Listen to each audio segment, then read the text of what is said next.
Welcome to the inaugural episode of Grappling with Grace. I am your host, Elias Gallegos, and I want to take you on a journey of health, hope, and healing for men. And the way we're going to find that health, hope, and healing is through understanding how we become the best version of ourselves mentally, physically, emotionally, and spiritually. My very first guest is Nathan Gallegos, and I want to read a little bit about Nathan right now.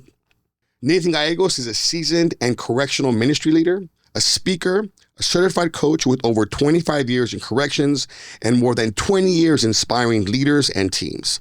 His message, Live a Life Worthy of Your Calling, has impacted audiences from student leaders to U.S. military personnel, government officials, and corporate teams. Nathan is a certified speaker, teacher, and coach with the Maxwell Leadership Certified Team, delivering practical, time-tested leadership principles grounded in over 50 years of proven methods. He also holds certification in mental health awareness, cognitive behavioral therapy, motivational interviewing, and DISC personality coaching. Currently, Nathan serves as chief of security at a federal detention center in San Diego and as executive pastor of one of the city's largest churches. Blending faith, leadership, and service in both professional and personal spheres. Above all, Nathan is a devoted husband and a father of three, embodying the leadership principles he teaches in every area of life. And he is also my older brother. Nathan, welcome to the podcast. My first guest. I wouldn't have had it any other way. You are my younger brother, but you have been a mentor in my life, especially the past 10 years. I look up to you so much. And tell me a little bit about yourself. Wow. I mean, the intro was pretty good. I don't know who wrote that, but that was great.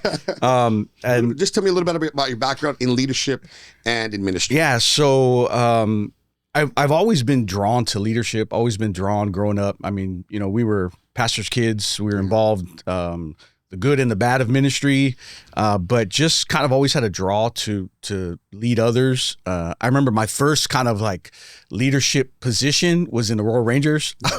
I was elected to be like the leader of the group. So tell everybody what the Royal Rangers is that don't know what that is. So Royal Rangers are like the Boy Scouts for churches, for Christians, for Assemblies of God. Sure.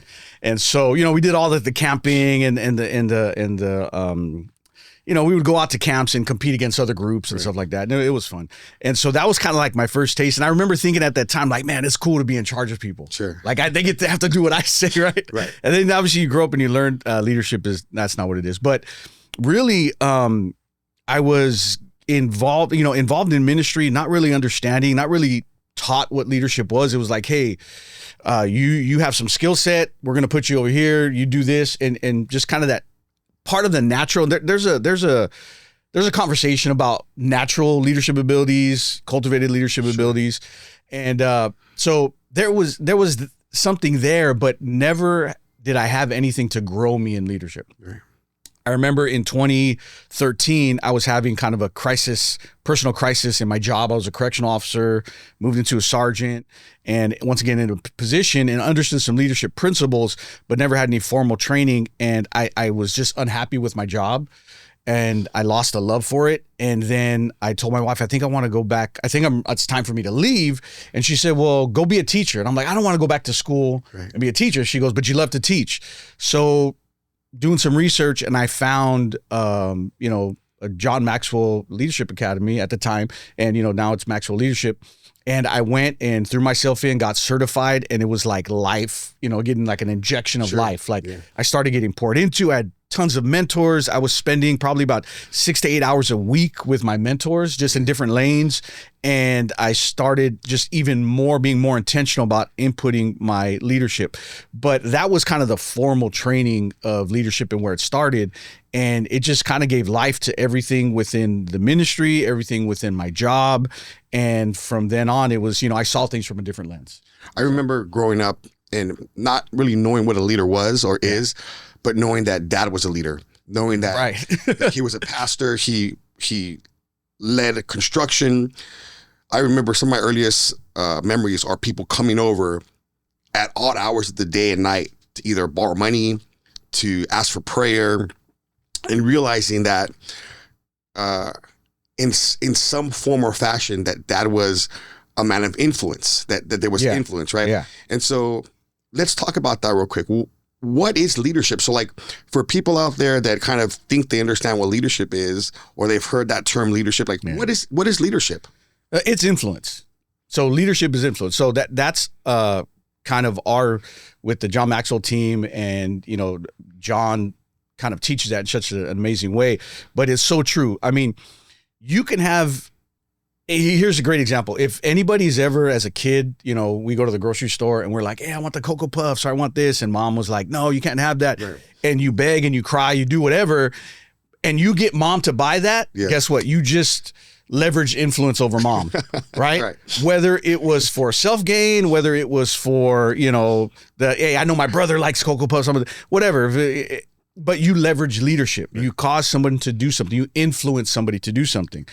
I had, and this might throw like a grenade. I remember during the last couple elections, I would get like DMs like, do you think so-and-so's a good leader? Do you think so-and-so's a good, Right. And I was like, well, yeah, I mean, obviously, people are voting for them. Like they're a leader, maybe not the way you like it. I mean, one real controversial question, was Hitler a great leader? Sure. Well, look what he influenced people to do. Right. Now, was it for evil? Obviously, but he had a ton of influence, or he was able to gain a ton of influence. So leadership is influence. Then we can get into the fact of, okay, what are we doing with that influence? Right. Okay. So leadership is influence. That's what it basically comes down to. So there's a lot of men, a lot of people that have influence, right? And I think that's a great analogy, or a great statement that you just made. What are you doing with that influence, right? I've seen, let's unpack that for a second. I've met many men in my previous life that had great charisma, that were leading. I thought to myself, this man is supposed to be a pastor. Oh yeah. Worship leader.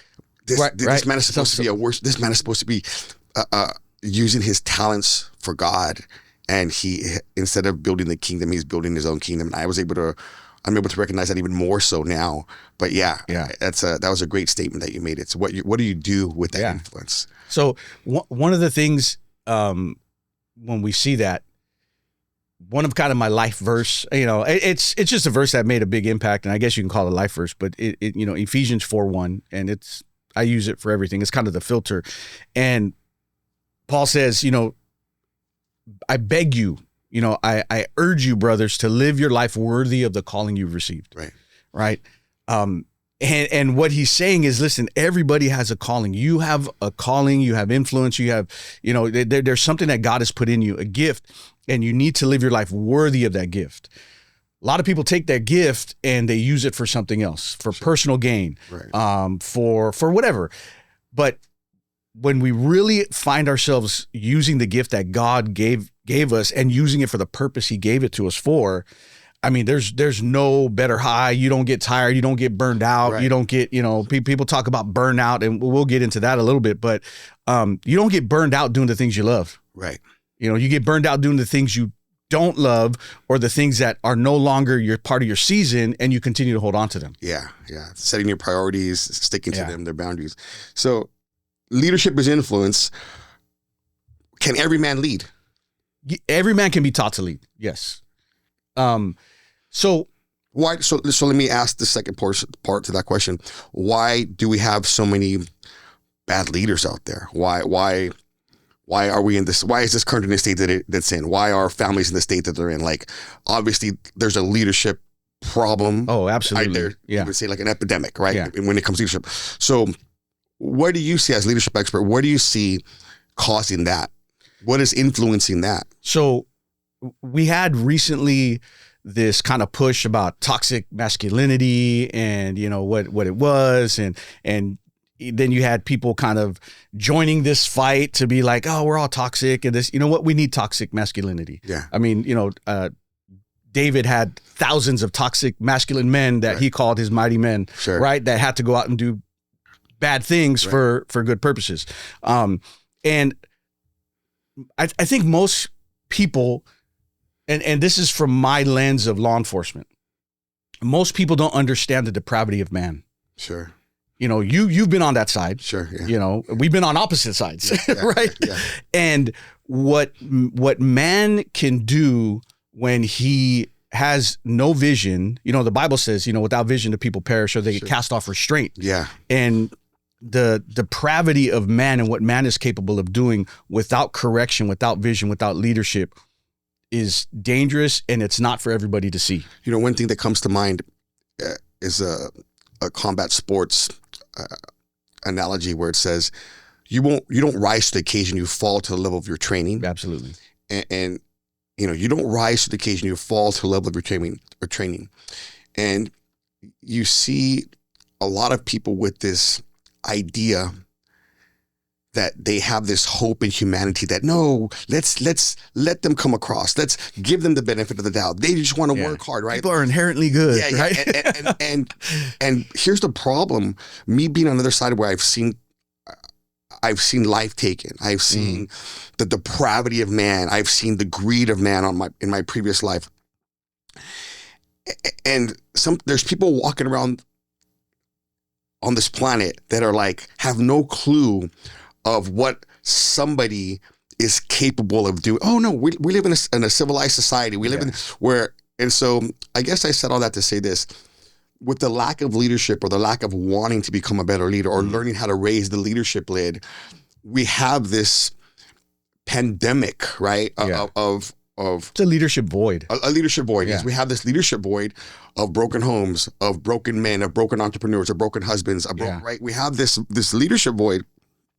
And so to talk a little bit about that, like what can be changed, or where can we shed the light where people can understand that leadership needs to be acquired, needs to be obtained, needs to be learned, like, or can we? Or does that just fall down to not wanting it at all? So leadership anywhere starts in one place, and that's personal leadership. So, you know, in your life, you have to be intentional about it. I cannot, you know, I do coaching, I do leadership coaching, I do coaching for teams and team building. And there's times where I've had clients that I'm coaching and they don't want it. Like they wanted me to tell them exactly what to do. And I'm like, no. That's not what coaching is, right? I'm trying to help you find what's inside of you. Right. And if they don't have self-leadership, if it doesn't start there, if you can't lead yourself, you can't lead anybody else. Right. Yeah. Right. And so if I can't lead, if like I have to see myself as the follower that I would follow, or the leader that I would follow. That's good. If I don't, then why would anybody else follow me? Right. Right. And so here's a couple things. One of the problems is everybody has really good intentions about leading, having a good, successful life, doing great, you know, but they're not intentional. Right. Yeah. And that's always stuck with me. That was something that John had taught me. And, you know, we have to be intentional. And I give this example, like if I tell my wife on our anniversary, you know, the day of our anniversary, I'm like, babe, I had every intention to buy us tickets to go to Hawaii and to do this, and we're going to go on this vacation. I had really good intentions, and I give her, and I'm like, look, I even looked at it. Here's, you know, I printed out the brochures. That's not going to go over well, right? She's going to be like, get the hell out of here, right? It's like, you know, that's not what she wants. She wants intention. Intention gets things done. So what's the correlation between intention and discipline? Because so like intentionally, I have a plan for my day, right? I try to plan my day out the day before, right? So what I do is I have 4 things I have to get done by 10 a.m. every day. Right. So I planned, so like tonight I'll do the 4 things I have to get done by 10 a.m. tomorrow. Right. Right. And I have it, like, I'm trying to be intentional. Right. And then I answered my own question. I think you're trying to be intentional. No, I just answered my question because I'm playing. That's great that happened. Right. Right. Andy's in the back laughing at us. Right. Like I go to the desk, and like my plan was to, you know, get my reading and studying done. Right. And I'm like, this is my reading and study hour. Right. And every 5 minutes, I'm looking at my phone, going through my emails. But here's how, like, you know why I picked up my phone in the first place? I went to ChatGPT to get a verse, like a thing on a verse. And then 10 minutes later, I'm like on Ric Flair's championship wrestling run, like, right? And I was like, how is this being, like, how? And so I guess my question is, I'm trying to be intentional. Would you say that's just a lack of discipline? Yeah. Okay. So, I mean, if you're going to be intentional, then, and you know that your phone gets distracted, then you put your phone away. Yeah. Like that's where the discipline comes in. And as you're intentional about doing things, you start to learn about yourself. Like, hey, I get distracted when I'm on my phone. Yeah. You know, so in my 9 to 5 as a chief, I get calls and I get emails and I'm getting stuff that needs to be answered. But there's times I gotta, I'm doing SOPs or paperwork or reports and I'm reviewing things or investigations. And so I have to, tell my clerk, hey, nobody comes in my office. I actually had to make me a sign because the previous guy before me, like, let everybody in. Right. And I put a sign on my door, like, do not disturb, like, don't knock on the, and then still people would knock on the door. And I'm like, no, you don't knock on my door. Like, you have to be self-disciplined, especially with your time, because if you're not disciplined with your time, other people will tell you what to do with your time. Yeah. So that's all part of being intentional. And once again, it's a journey, it's a growing process. And going back to what you talked about, the void of leadership, it really comes down to people that have influential voices, like yourself here, that make a call for that. Like, we need to get back to intention. We need to get back to leadership. And you don't need a lot of leaders. Right. Here's the thing. You just need a few people to stand up with you and to lead. And leadership also is about multiplication, right? Yeah. If I'm leading people that are just following me, guess what? I'm just adding to myself. But if I'm leading and training leaders, now I'm multiplying myself. Yeah. And so that's really what we need to get back to. And we've kind of got off course in our culture about, putting people in boxes. We were talking about this a little bit before, but putting people in boxes and man, that needs to get away from that. And you got to separate yourself from that and get into conversations around people that are going to help you grow. Yeah. I was thinking about this where one time somebody asked me, like, are you upset that a lot of your black belts aren't still with you? And I sat down, I said, why would I be upset? I go, look, I have I think I've awarded something like almost 30 black belts in my life. Right? I've been training for 30 years. I'm going to get my 5th degree next year. And I wouldn't want all 30 black belts to stay with me because, first of all, I don't like some of those guys, right? Right? No denying their progress, but yeah. Some of those guys don't like me, right? Yeah. But it's akin to me as like having a family business.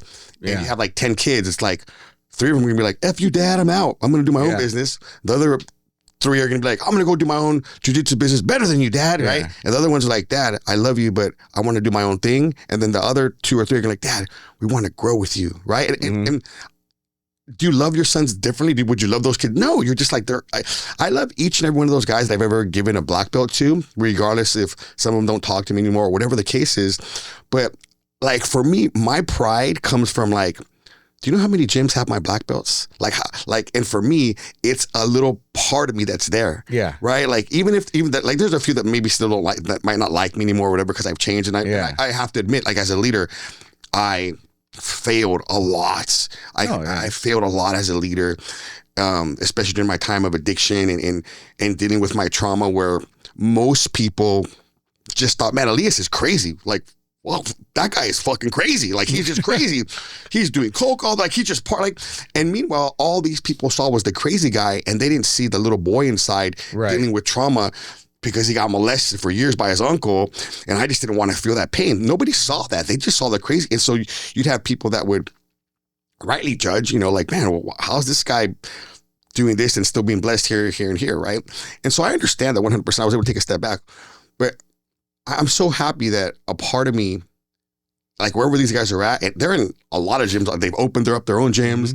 Mm-hmm. I had a gym in Bosnia for a little bit, right? Like, international, right? I had a guy, there was one of our purple belts that went to Bahrain and opened up a guy who was in Bahrain for a little bit, for like a year and a half, And for whatever reason, they end up leaving and going. But I'm proud to say, man, those guys are a part of me. Like, and wherever they're at, a little bit of my leadership goes with them. Absolutely. I wouldn't, as a matter of fact, if they were all to stay, like, there wouldn't be room for them. Like, right. Because they want, some of them want to open up their own gym. Some of them want to teach. Some of them just want to train, And who comes up after them? If they stay there, they bottleneck the Exactly. And so people don't understand that when they ask, or, when they get upset, like, oh, my black belt left or this high belt left. Hey, it was their time to go. Like, you don't own anybody. Like, it's like, I'm happy when guys leave. I'll have other higher belts with me. So left.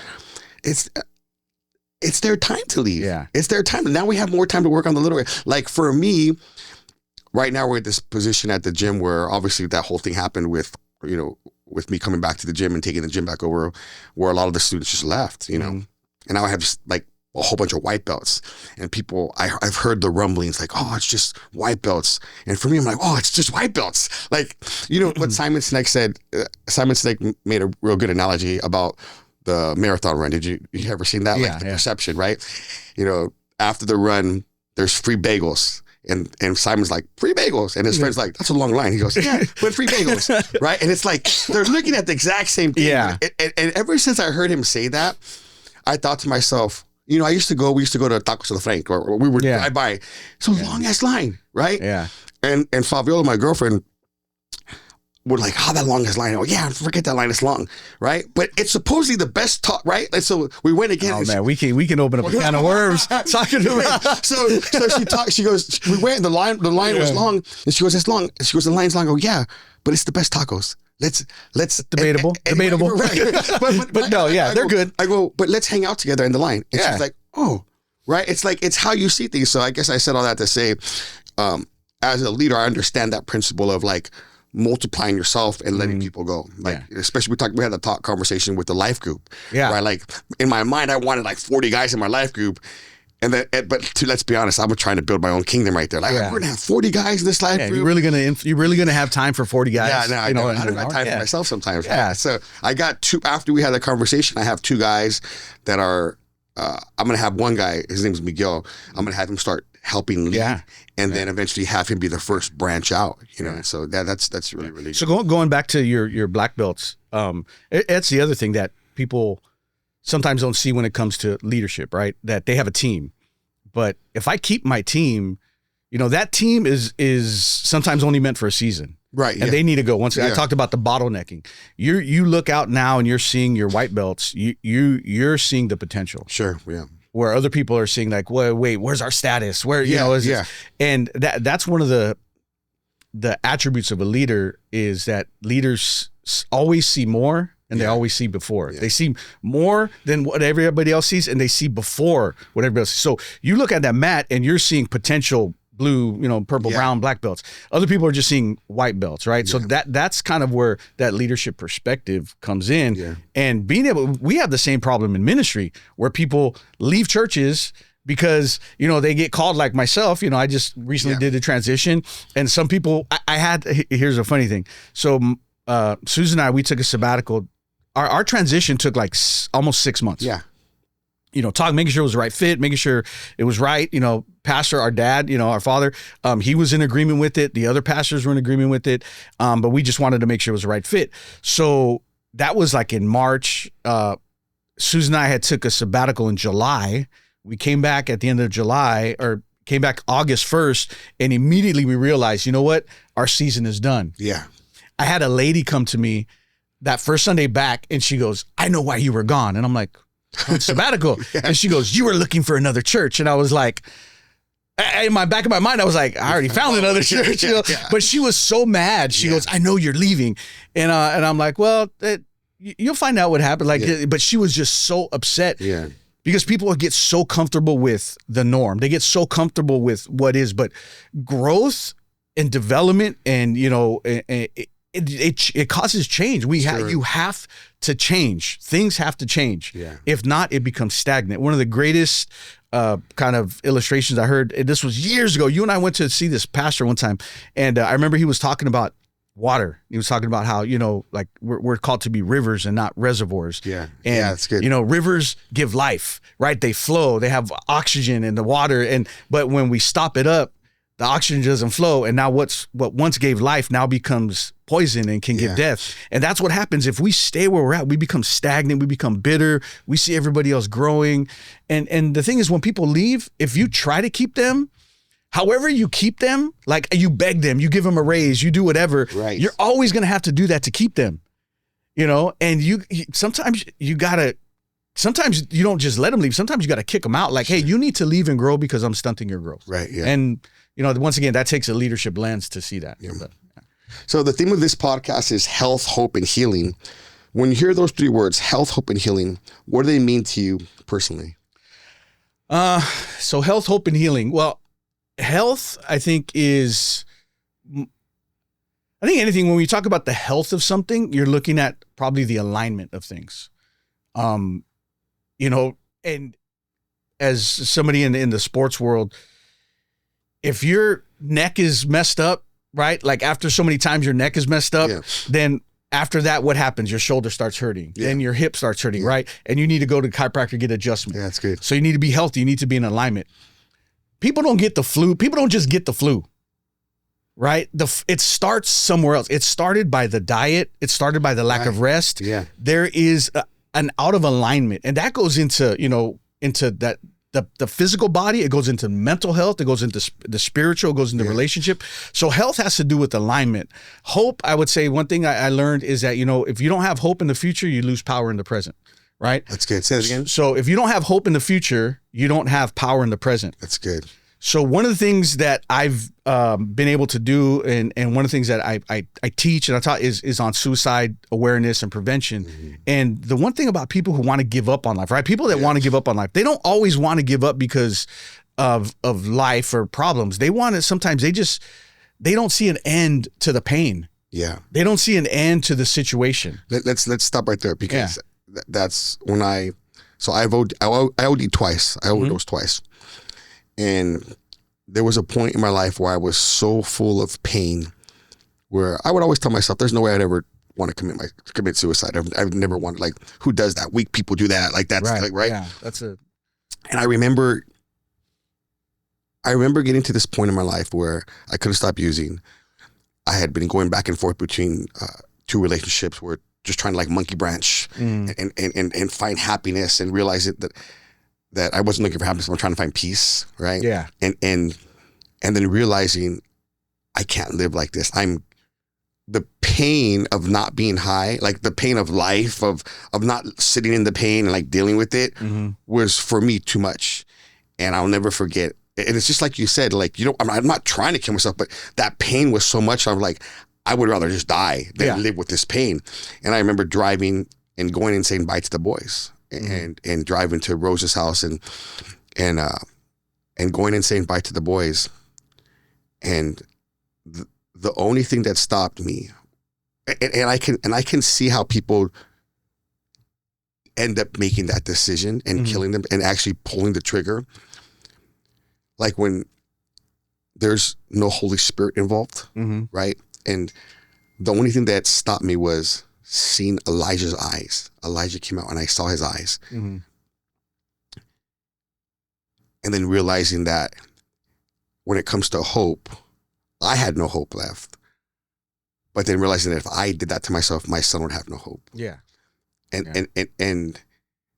that's the only thing that stopped me. Then I drove to a park right down the street from Rose's house, and I was like, okay, like I'm good. I'm good. And then the Holy Spirit would not allow Hunter's eyes to leave my thought process, and I went home. So, so hang on, don't leave there. Yeah. So that's one of the things that I have to be careful. I'm talking to the audience. I have to be careful. I'm going to share something real quick. Stay right there. One time I called my brother and I was like, hey, this lady was talking bad about me at church. And, I go to church. It's one of these ladies that, I showed up to my old church, and she's asking me, where have you been? I've been praying for you. I want to tell this lady I'm a pastor someplace, right? And the first thing my brother says is, well, let's sit down. Let's unpack how you feel. Why do you feel that way? And I was like, man, I don't want to do this. Let's go. All right, go. So when I say that there's no, when there's no hope in the future, you lose power in the present. Yeah. And one of the things when you're dealing with people that have lost hope is you're trying to show, because everybody around them can see, like, dude, you have a great life. You have this, that. I mean, and I never forget, I heard this, this one lady in my life group, and she shared how one of her relatives committed suicide, and it was actually, she said it was a happy moment, right? And sometimes promotions, birthdays, things like that we think are going to bring hope, but to them it brings like dread, like, oh, I'm having another kid. How are we going to pay for this? Right. Or I've got promoted and I got more stress, or I got the, and so it's really trying to point somebody to see, look, there is hope, and they're trying to see, it's kind of cliche, but light at the end of the tunnel, right? Yeah. But when darkness is all that you've been around, it's really hard to get out of there. But, there's been all kinds of studies. One of the most famous studies was about rats. They were put, I don't know if they dropped them in right? No, they dropped them in the water, right, in a dark room in a bucket, and they started swimming. And after just, maybe an hour or so, they just drowned. And then they put the rats back in after, and they put a little like pin needle of light there, and the rats could see the light, and they went on for like days, just like, oh, there's light there, like I could stay, oh wow, it gave them some hope, right. And so hope is a powerful thing. Sometimes we don't really understand the power of giving somebody hope, or the power of having hope in your life, or seeing that, hey man, I have hope in the future, like there's another day. And so how do we give that hope to somebody, right? Or how do you provide? Well, you saw it in your son's eyes. Sometimes it's somebody just, hey, I'm just going to sit with you. Yeah. Like I don't got the words to say it, but I'm just going to sit with you. I'm going to be right here. So I knew that was not going to be enough. And so I have hope actually tattooed across my face. Among other things. I tell you, I got the first King of Hearts tattoo, and then I was like, I'm never going to get another one. And then I don't know what happened. Yeah. It's part of my trauma healing. But I have hope written across my face. And the reason, and I've never shared this story before, I'll share it here. I had no hope. But I had an idea that there was hope out there for me, right? I couldn't picture it. I didn't know what it was. I had lost hope in everything in my life. I had been hurt at church, all these things had happened. And so I tattooed hope on my face so that every morning when I'd wake up, the first thing I would see was that hope. And I'd realize, even though I don't have it, I know it's out there. And that's actually that like self-talk, and that like that's amazing. That's once I started, I dealt with addiction for 25 years, and I would always tell myself, oh, I'm just an addict. I'm an addict. And guess what I became, man? I became an addict. I was an addict. That's why I hate, like I would go to AA and I hate that. Hi, my name is so-and-so and I'm an addict. I listened to Mark Driscoll. Self-aware. Yeah. I listened to Mark Driscoll. Mark Driscoll changed my life. Like Mark Driscoll's like me. He's like us. Like we're Boingers, Sons of Thunder. That's what this says right here. Boinger. Yeah. What is that? Sons of Thunder. What is that? Go read your Bible, right? And so, and so Mark Driscoll says he hates that when people say I'm an addict. He goes, you're a man of God who's dealing with addiction, who's dealing with that's all you are, because that's not your identity. When we talk about identity, identity has to be followed by functionality, and it's like if you call yourself an addict, the functionality of an addict is to do drugs. People don't understand the power of your mind and the power of self-talk, and what's so crazy is, and I don't mean to cut you off here, but there's so much, everybody will agree that if you talk bad about yourself, oh, that's not good. Right. Don't talk bad about yourself. Don't say you're dumb. Don't say you're this, you're going to, but the moment you start making declarations, people are like, oh, how dare, like what are you doing? Right. On church. Right. We make a declaration. Right. And I had somebody visiting, and they're like, oh, are you guys like, that, prosperity movement? I'm like, why? Because we declare something, like the power of life is in life and that's in the tongue. So it's so crazy how people have those thoughts where they say, well, you can't declare that. It's like, no, when you play sports, right? We both play sports, and obviously you were at a higher level. I could have gone to a higher level if I didn't make dumb decisions. But the one thing we do, if you got injured, right, you did what they call mental reps. Right? And what are mental reps? All you do, you're sitting on the sideline and you're watching the play. You're saying, okay, what would I do if I'm there? You're replaying it in your mind. In your brain, you have what's called cells of recognition. So even if you haven't done something before, you can play it in your mind. Your subconscious doesn't know what's real and what's not. Right. Yeah. That's why when you have a nightmare, you really can wake up afraid. Yeah. And so there is so much power in talking to yourself, speaking to yourself. The Bible said David encouraged himself when he was in the cave, depressed, whatever. And he it doesn't say that the Holy Spirit encouraged him, God encouraged him, he sent a prophet. He encouraged himself and got up. And we have to do that sometimes. Sometimes you're gonna be alone. sometimes people aren't going to understand what you're going through, or you don't know how to express to people like, hey, I'm really suffering, but okay, what do I do? Well, for us as believers, we get into the word. Hey, I'm a son of God. I'm forgiven. He's with me. He hasn't forsaken me. And so there's so much power in that we have to understand that demonizing or making it less is ridiculous. So speaking to yourself, speaking life into yourself is so powerful. And every successful person that, CEO, businessman, you're going to find they do that. I did this thing, and I'll show it to you that I found somebody do. So, your apps, people talk about your apps and people name your apps. Yeah. So I saw this. So like on my banking and all my stuff there, I put I am wealthy. That's the name of that group, right? That's on good. all my travel stuff, I put I am moving. On all my, my YouTube videos, my podcast, I put I am learning, right? So I'm making these I am statements. So when I click on that, this is what I'm doing, right? Yeah. I'm productive. I'm blessed. That's all my Bible apps and my devotionals. I'm creative. I'm healthy.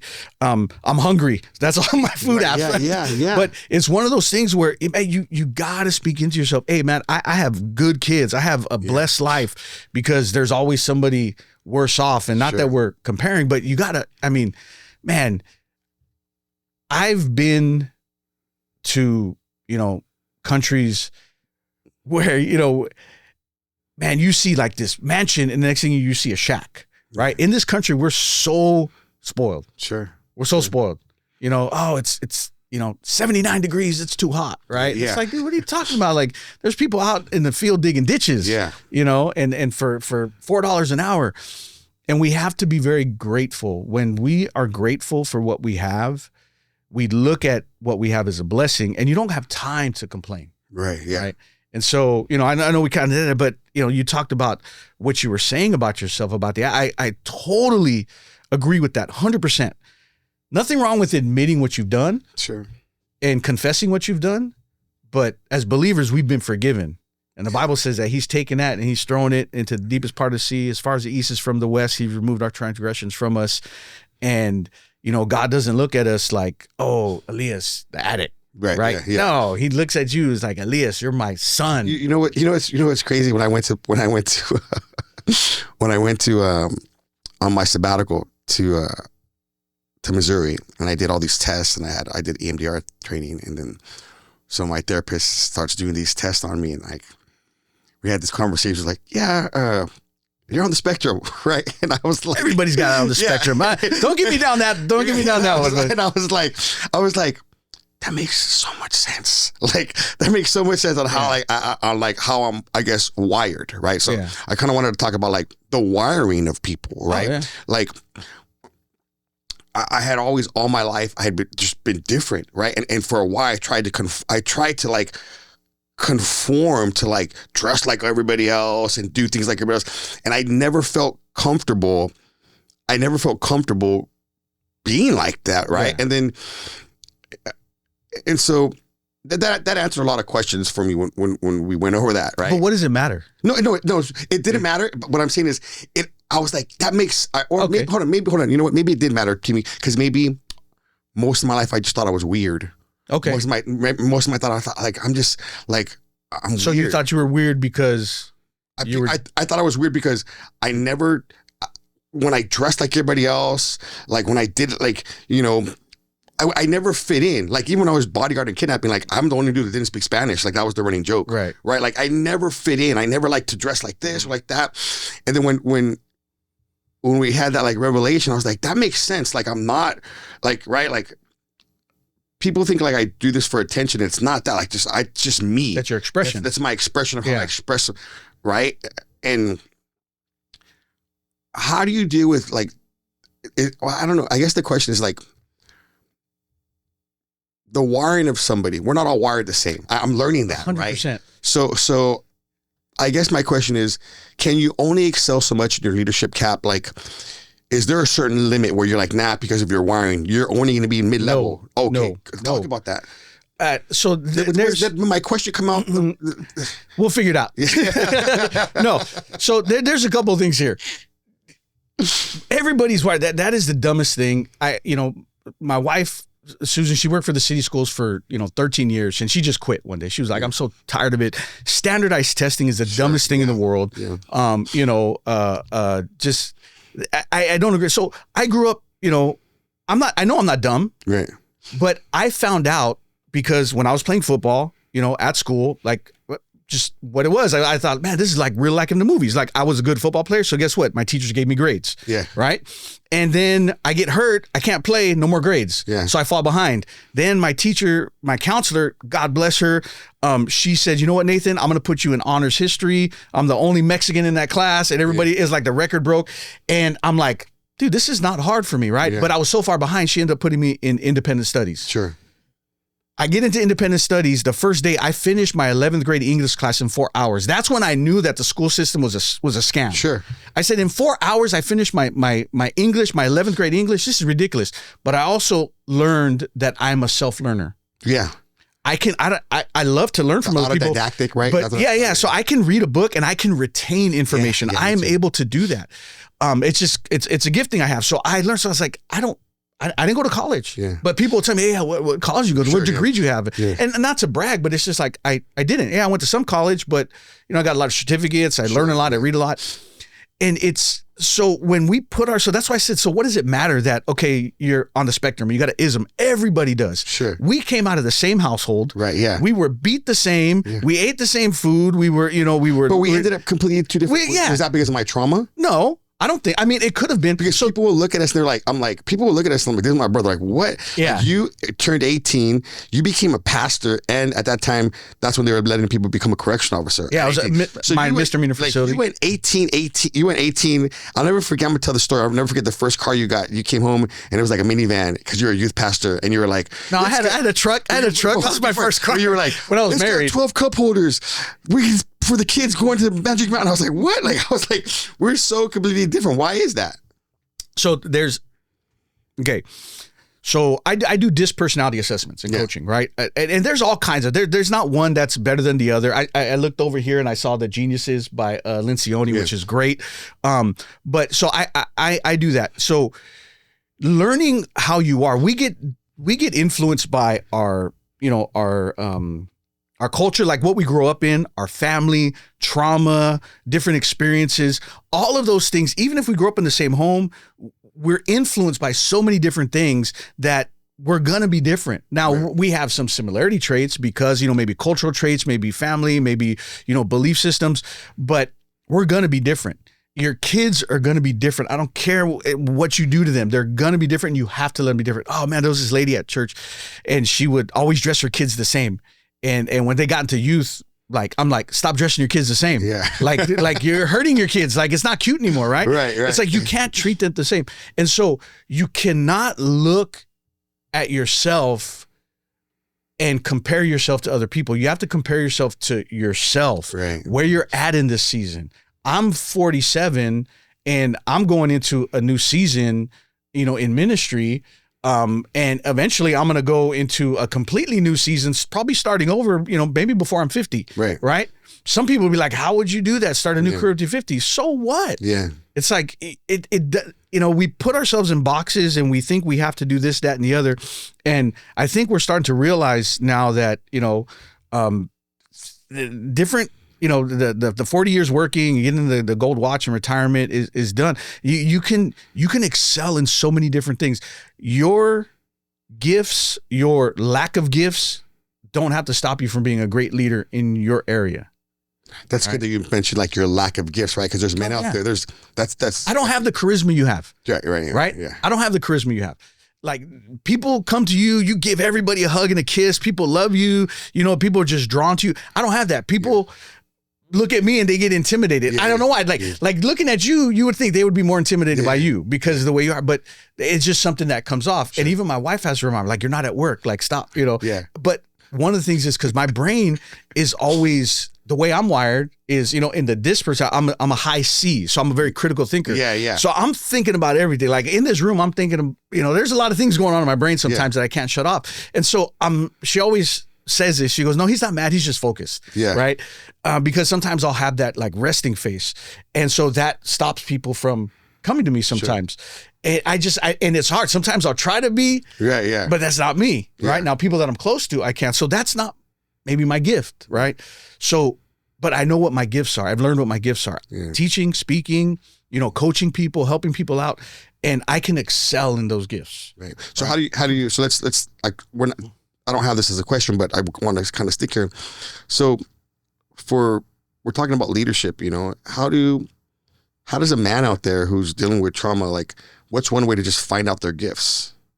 How do you find You call me and we'll set up a disc personality assessment. No, I'm not pitching myself, but no, you have to do a self-assessment. Yeah. There's a ton of them out there, right? You have to find out about yourself.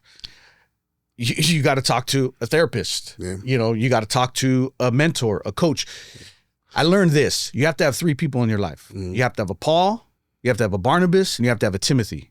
Okay, you have to have a Paul, someone who pours into you, right? Yeah. Paul poured into people, and I love what Paul said to Timothy in 2 Timothy. He said, what I received, I pass on to you so that you pass on to worthy men. That's 4 generations.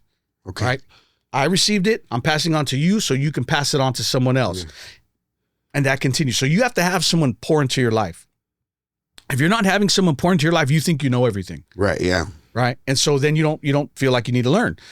You have to have a Barnabas. Barnabas walked with Paul. Right. They did ministry together and he fought with other people. Right. He was like, there was separation, but you have to have somebody that walks alongside of you, that can do life with you, that can go through struggles with you. You cannot do this life by yourself. So would that be like your wife or so here's my, here's my issue, not my issue, but here's my concern as you're saying that, right? I have someone who pours into me and I have someone who I pour into, but maybe my nature of, I don't have anybody that's walking alongside me. How do I find that person? How does somebody out there find that person? You look. Okay. Yeah. All right. Thank you for joining the podcast. Here, let me get to Timothy, and then we'll come back to that. Yeah. So you got your Barnabas that walks side you. You have your Timothy that you have to pour into. Right. Because if you're just holding all this information, I'm so smart, right? And these gurus or whatever. It's like, no, what are you doing with that? Give it to somebody. You don't hoard it all. Like, I have the 5 secrets of life, and I'm going to charge you $20,000. Sure, Get out of here with that. Like, that wasn't meant for you. Give it to somebody else. Pass it on, right? If you can charge for it, that's your living, fine. I got nothing wrong with that. I got nothing wrong with charging $20,000. Sure. But how do you find somebody, right? Well, yeah, you look. Here's the thing. You have, once again, kind of going to mental, we have this reticular activating system in our brain, right? Awesome thing. God wired us amazing. So if you ever bought a brand new red car, or you bought a white car, or you bought a new gi, as soon as you get it, you start seeing other people with it, right? Yeah. Because what happens is your brain has now become aware of that. It's an awareness. Sure. And your system your brain does God designed us this way. That's why he told us, meditate on my word day and night. Yeah. Right? So I become aware of these things. That's good. Right? Yeah. I become aware of, hey, this isn't a fight between me and my wife. This is the enemy trying to attack us. Or this is, hey, you know what? I need some rest. I need to eat a burrito. That's what this is, right? Yeah. So we have to become aware of those things. So you have to become aware of the person that you need by your side. Okay. Right? That makes sense. Yeah. And I will say this, don't find someone who's going to agree with you on everything. Find someone who's going to challenge you. Sure. But find someone you can walk with that has the same values. But you have to look for them and you have to tell them, hey, listen, I need you, maybe just for the season, but I need you to walk with me and hold me accountable. I had a guy come to me and said he felt like he needed to be my right-hand man. Right. But I didn't feel the Holy. The guy was great guy, but there was never any fruit out of it. I just didn't feel the Holy Spirit tell me that's what it was. Yeah. But that makes a lot more sense. Like I have to, now that I understand that more. If you think about who this guy was he a good fit to be your right-hand man? I don't know that he was not a good fit. I just in my heart I felt like it just that wasn't the piece for me at that moment at that time. But now that we're bringing this up, like it is, you're right. It is like you always give like just the right answer, right? It's like I'm either gonna answer my own question as I'm asking, or it's going to be very simple, right? I'm looking for the theological Hebrew and Greek. I'm looking for that one. Go look. I'm looking for the Bible with the archaeological, with Andy's Bible with the digs and everything. I'm looking for that, right? Just read the verse. Just read the verse, right? And so, but now you're right. I need to start. That's a missing component that I have. I have someone that feeds into me. I have others that I feed into specifically, but I don't have that. And I'm wondering, because I don't have that, if that's been maybe my lack of growth of that, because it's a system, right? Feed, right? And I don't have the person I bounce anything off of, so I'm just going straight down. There's nobody, and sometimes people try to tell me something. I'm like, I don't receive that. Because I always think about this example when people come to you and be like, oh, I want to, because I've had that too, like, oh, I want to be by your side in ministry, and the first thing I would tell them, like, in ministry is, okay, you show up an hour early before service, right? That's the first, you show up early. But it's just like the young rich ruler that came to Jesus. I'm gonna be your disciple. Sure. All right, well, go do this. Yeah. I did that. Okay, go do. They did everything. Okay, well, go sell everything. Yeah. I can't do that. Right? It's like, how bad do you really want it? And not everybody's meant to walk with you. Not everybody's meant to be with you, and you're going to leave people behind. Yeah. You're going to outgrow people. Sometimes people are going to outgrow you. Yeah. And you just say that's their journey, and maybe you just had them for the season. But I would always recommend you find people. Yeah. Right. You find your mentors. You find, the people that you can walk with. Your people. What, like I like to call it. Like, you get around people like, man, this is our people. Yeah, right? This is my circle. Yeah. And then then you look for people that you can pour into. Yeah. When it comes to I believe that there's 4 aspects that every man should be looking to grow in, right? Mentally, emotionally, spiritually, and physically. I believe that. Like, we're Rangers. Yeah. I believe that, like, to try to become the best version of yourself, that you should be working on those 4 things in your life. So let's talk very quickly about mentally. What is one of the biggest things that men are dealing with mentally, right now? So let me go back just a little bit, because you talked about, like the Pauls and everything. Yeah. Well, not only do you need to find someone in your life that can pour into you, but this kind of open it up, and don't get overwhelmed by this, but you need to have someone that can pour into you as a spiritual mentor, someone maybe as a business mentor, someone as, financial mentor. So there's never not a reason to have someone pour into you. Yeah. So you told me, we had a meeting. I don't know if you remember, like, I bought you lunch and I gave you $100. Like, one time you're like, don't. I'm like, no, this was so valuable. Like, you had mentioned that to me, not just having that one mentor. So I have like a spiritual mentor. I'm going to shout out one of my other mentors, Raphael Davis. He's a black belt. He got his black belt in like 4 years. That dude, this guy makes me want to quit jiu-jitsu when I go with him sometimes. And then he'll be rolling with me. We'll be rolling. He's like, are you okay, bro? I go, don't do that to me, bro. Like, just whip my ass. Don't do that to me. Like, it's the greatest guy ever. And what's really cool is I have so much respect for him. And, we'll bounce things off of each other. Like, hey, this is what's happening in my business. What do you think about this? This person did this to me. And what's great is his son Zahi is an amazing young man, and him and my boys are like really good. They're really tight, But he's one of those mentors that, not a spiritual mentor, but just like a life mentor. Yeah. And that's so important. Once I had that conversation with you, I was like, okay, who's better at me in everything? And I'm trying to just connect that. And I think sometimes men have an ego problem, right? Yes. I'm going to share one of mine. One of mine was, if you're younger than me, you can't tell me anything, right? Meanwhile, you're younger than me. Elementary, that's that schoolyard stuff. Right, that's like, I'm older than you. You're a 10th grader. How can you be dating a senior, right? One of those things, right? Meanwhile, like, I'm 5 years older than my girlfriend right now, right? And it's like, so we're there. But like, mentally, what would be considered, what do you see as what is the hardest obstacle stopping a man mentally from becoming the leader that he needs to be or was born to become?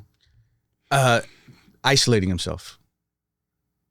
Men who isolate themselves, they don't put themselves in environments where they can be challenged and grow. Men, we are wired differently than women.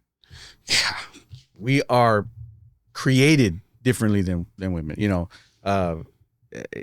Dad would always say this, and some people would take offense to it, but he would preach and he was like, men, we're number one. He's like, women, you need to understand that the man is number one. God created him first and he's number one. And then he would go into this. He's number one in responsibility. He's number one to protect. Yeah. He's number one for this. Like, he's got to be the first to do it. And yeah, we've become so, I don't have the correct answer for, you know, there's a lot of things that I can throw out there. We've subsidized fatherhood. Right. You know, we've in every Disney show and every TV show, the dad is the goofball. Yeah. You know, there's no, you know, I mean, you know, we've lost that kind of superhero dad. I remember dad was like my hero, man. And then I started seeing like the flaws in dad. And then I had that like, yeah, you know, and then getting older and realizing, you know, what he did to provide for us. Yeah. Then I had the appreciation for dad. Sure. Like you have this season, but it comes down to, I think that, you know, when men isolate themselves, they withdraw, and the potential that they have is never fully brought out. One thing, I went to a neuroscience convention or neuroscience conference a few months back, and one thing that the speaker talked about was to find true healing, you have to find a connection with God, a connection with others, and then that connection with self. Yeah. And she says for men, it's always going to either be the connection with others because we isolate, or the connection with self because you don't want to take that time to sit in the mirror and look at your flaws and stuff like that. So we don't like to admit that. Yeah. That's a great answer. And then we see ourselves, like there was a study that said like men, when they look in the mirror, they see themselves 7 times more handsome than they are, and women see themselves like 10 times less attractive than they are. We just have this different perspective. But you know, I love and I was reading this the other day, and I pulled it up because I had a feeling we were going to kind of go to this, but I think it's in 2 Kings. David's dying, and he tells Solomon, he says, you know, I have it right here. Here it goes. It says, when David's time to die drew near, he commanded Solomon his son, saying, I'm about to go the way of all the earth. Be strong, show yourself a man, and keep charge of the Lord your God, walking in his ways and keeping his statutes, his commandments, his rules, his testimonies, as it is written in the law of Moses, that you may prosper in all that you do and wherever you turn. And so David's last words to his son was, be a man. Wow. Like, show yourself, prove to yourself and others that you're a man. By what? By walking in what God called you to do. Yeah. You know, and that's what it comes down to. You know, God called us to lead. God called us to lead our homes, to be the priest of the homes, to be the protector of the homes. You know, and sometimes we as men, because of culture or whatever, sometimes we're afraid to tap into the anger of man. Sure. Of a man, which we need to. Yeah. You know, sometimes we're afraid to tap into the love of a man, the compassion. Like, being a man is a hard thing. Yeah. You know, and we're starting to realize that, and it does take a toll on our brain. Anything that is not being used the way it's supposed to be used will wear out and break. I have a question, and I'm sure every single man has dealt with this. When you're just going through so much in your head, right? And we're going to talk about like mental. We just got finished talking about mental things, right? So when your lady asks you, "What are you thinking about? What's going on in your head?" and you're thinking about World War III, you're thinking about the bills, you're thinking about you're thinking about the guy that just tapped you. You're thinking about, should I have punched the guy in the face with disrespect? Like you're thinking about a million things. Some of it funny, some of it whatever, and then some of it dire. Yeah. Right. And so I deal with this with Fabiola a lot. She'll say, "So, Papa, what are you thinking about?" And I'll just tell her, "Nothing. I'm tired." My go-to answer is, and I wonder if that's, and I'm asking this. I thought I was asking for a different reason, but I realized what I'm asking is, am I still dealing with my depression when I just say I'm tired? Because that was always my go-to answer when people, "Hey, what's going on?" I'm just tired. I'm just tired because I don't want to either vomit my problems on her, right, or share, or it's too much, or maybe they're not. She's gonna think, "Oh, that's not. Why are you worried about that?" Right? And talk about that. Yeah. So, first of all, is it healthy to like lie like that and say I'm tired? I think you are tired. Sure. Right? You're mentally tired. Yeah. But here's the thing. Now, I'm not a mental health expert, but I do understand, and I am certified in mental health awareness. One of the things now, here's where you have to be careful, where you say, "Oh, am I dealing with my depression?" So just like I'm getting over a cold, Sure. right? And I talked about alignment with health. Right. So whenever our physical body starts to get sick or is going down that line to get sick, our body gives us signs, right? We're tired. I start coughing. Maybe my body's aching, and my body is giving signals that, hey, Nathan, you need to rest. You need to drink more electrolytes. You need to, whatever. Our brain, our mind does the same thing. See, mental health and mental illness are two separate things. People think that, my depression. No, you don't have depression. You're just depressed. Right. Right. Or you don't have anxiety. You're just anxious in this moment. Right. And what happens is we talked about self-talk. People get depressed over something, and all of a sudden they take that on as their identity, right. And they feed that depression in the moment, and it turns into depression, and then they get this healthy weight. And they make it 60% of all people go to the ER, go there because of psychosomatic symptoms. They are not sick. They just tell themselves they're sick. The worst thing that ever happened to the internet was WebMD. Oh, yeah. You're like, I have that. Oh my God, I have that. I have that. Like, so doctors, people studying to be doctors and nurses, there's a term for it where they start to go through this moment because they're learning about all these sicknesses. Like, oh my gosh, I have that. My family has that. And they develop these problems. So you have to be careful when you say, am I still dealing with my depression? No, I mean, there's times I come home and I just have, you feel like you have everything going on and you just need to sit. As men, though, we have to, is best way communicate it. Like my wife and I have this understanding now, when she knows I'm kind of going through stuff and I'm just telling her, hey, I'm just processing things. And then I'll tell her, hey, don't give me, I learned this from her because as a man, you want to fix everything. That's the answer. I'm just processing things. Not sorry. As a man, we're fixers. Sure. So when our wife or our girlfriend tells us something, I'm going through this problem. Do this, that, and the other. They don't want to hear that. They just want us to listen. Yeah. Right. That's what. So let me share this, and I want to, and I'll share this with all the men out there. One of the biggest regrets I have in my failed marriage is that. My wife at the time, Rose, she would come home from work. She worked at MCC, right? She was a federal correctional officer. And I never understood until later, after talking to you, where she said, I have to protect myself more from my coworkers than the inmates. And she would come home and she would say, hey, this happened to me today with this person and this person. And me being a young man, nobody ever gave me that book when we got married. I'm like, here's the marriage book. Yeah, right. And she would, talk to me about things that were happening. I was like, don't fucking hang around with that person. Like, I would just start screaming. And it would annoy me, right? And man, I that was the beginning of the end. I firmly believe that there's a problem in the marriage. It's because the man took the covering off first. I agree with that. The man took the covering off first, and the alignment. She just needed somebody to listen to her, and I try to fix her. And I can. When I did my law of reflection, when I did my life law of reflection, when I went back and okay, what's going on here? And I realized that was the beginning of the end because we didn't fix that portion. Where then that was a separation, and then the separation just. Okay, right? So let me stop you right there, though. So a lot of times, yes, you failed to do that, but you didn't know what you didn't know. Sure. Right? And so here's another issue with manhood is that we're not teaching men how to be men.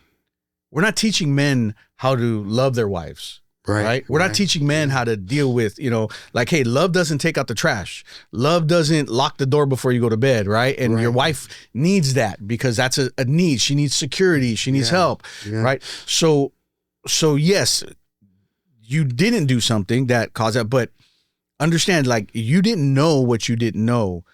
And I'm not saying to abdicate responsibility, but you have to give yourself a little bit of grace there. Sure. Because we didn't have that. Yeah. Right. Yeah. So is it somebody's fault? Is it dad's fault? Is it no, because once again, the culture, what did, I said this one time and it hurt mom and dad's feelings, but it was true. We were at a marriage seminar at the church and they asked about, your parents and this and that. And I remember saying, I don't remember my parents ever telling me that they loved me. Yeah. But I knew I was loved. Sure. but I didn't, I don't ever remember that. I tell my kids like, we'll be sitting down. I'm like, I love you. Like I just random, right? Because I want them to know that. And my mom, mom was like, what are you talking about? We love it. And I'm like, I didn't say I wasn't loved. I said, I don't ever remember that, and so we didn't learn certain things. And sometimes out of that, we don't want our kids to go through that. And so one thing I did is I remember my Josiah's senior year, like all of my kids, I probably missed 2 events, sporting events, because my parents never came to mine. They went to yours. Only twice, just twice. And I remember it just felt like they were always at yours. I don't know. But I remember they were never there for me. Mom showed up like one time, like at the end, and it was like, whatever. Like I had a good run. And I remember I was like, and I remember I said, in my senior year, that's when we left. We said, okay, I'm not going to be youth pastor anymore. I said, I'm not going to miss any. This is Josiah's senior year. I'm going to make sure we're there. Because I didn't. And Susan was like, why are you so adamant? And I didn't never thought about it. I'm like, you know what? Because I always wanted my parents to be there rooting for me. But I don't know how we got to that. But so you talk about living a life worthy of your calling. I got a couple more questions and then we're closing out. You talk about a life or live a life worthy of your calling. What does that look like when a man is dealing with self-doubt, trauma, and burnout? Like how do you live a life worth of your calling when you're dealing with, I have 3 men's groups that I run, and right now I realize here's my contention, or here's my what I've come to believe in my experience is that every man, 99% of men, grown men, are little boys trying to navigate life with trauma, unhealed trauma, right? So how does a man out there live a life worthy of his calling that's dealing with trauma, that's dealing with self-doubt, that's dealing with these issues of pain and burnout? Be a man. No, I'm just kidding. But no, so here's one thing that I will say. So when Paul says, live a life worthy of the calling that you've received, understand that's a calling that's been given to you. The Bible says in Hebrews that God's call and gifts are irrevocable. Irrevocable. Right? I remember growing up thinking like, oh man, if you sin, like God's going to take that call, you're going to lose it. No, you know what's going to happen though? People teach that. Yeah, people teach that. But you don't lose that calling or gift. You know what's going to happen though is what maybe God called you to do at that moment, or reach that person, or do something. God's going to say, well, if you're not answering it, I'm going to give it to somebody else to do. Yeah, I believe that. But I've still called you. Yeah. Right? So we have to understand as men, and speaking men here, God put a calling on your life, and that is not going away. And that is why you will be the most discontent person, tormented almost, if you are not doing what God called you to do. Yeah.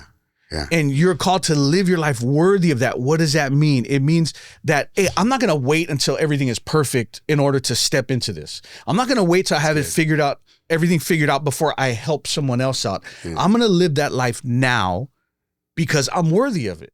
That's right. Good. I'm not worthy of it because of what I've done. I'm worthy of it because of what God has done for me, what Jesus has done for me. Yeah. I'm forgiven. Yes, I screw up. I go get forgiven, ask forgiveness, get my, cookies con leche, my spanking, my correction.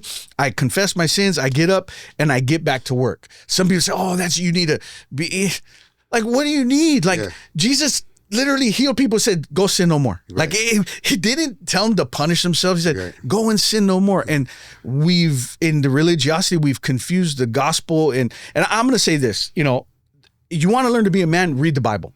That's good. Read the Bible, read Proverbs. Yeah. Right. It's going to tell you how to be a man, how to stay away from that woman. Right. It's going to tell you how to be your finances, how to make tough decisions, how to deal with difficult people. But I will say this, you can't sugarcoat it. Listen, you're going through a problem right now, but you decide whether this is the end for you. Right. You decide if you want to sit here in self-pity or you want to get up. And I know that's kind of harsh, but literally the Bible says, hey, be a man. Yeah. Get up, do the work of the Lord, be courageous, fight through things. Men cannot give birth. Right. We would not be able to handle that, right? We got the man flu or the cold, right? Easy. But you know what? I'm down for a week. Yeah, but we can endure a lot. Yeah. We can carry the burden that women are not meant to carry. And what the problem is in the home, men don't carry that burden. They give it to the wife, and then they wonder why they're having problems. Right. Right. Yeah. And so, yeah, okay, you're burnt out. Why are you burnt out? I said it before. You're burnt out because you're doing something you don't love. You're doing something you're not called to do. You're carrying things you shouldn't be carrying. You need to let those things go. Yeah. The one thing that was holding me back from leaving the church and transitioning was ministry, thinking that who else is going to do it? Right. And then, Pastor TJ said, you should go on. I mean, my wife was like, go on a sabbatical. We need a sabbatical. Yeah. We did. But we need a sabbatical for us. Sure. But I needed a sabbatical for the ministry to see that they didn't need me anymore. And I was bottlenecking things. Sure. Right. So I needed, hey, you need to let things go. Yeah. There's things you don't have to carry.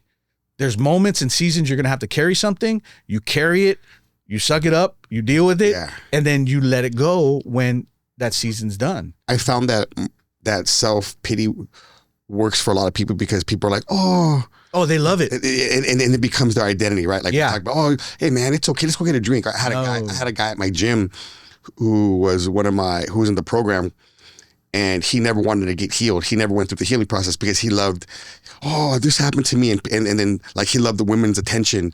And then I came to realize as the leader, oh, this person has to be removed from the gym. As much as I want to help people, he is not looking to actively help himself. Yeah.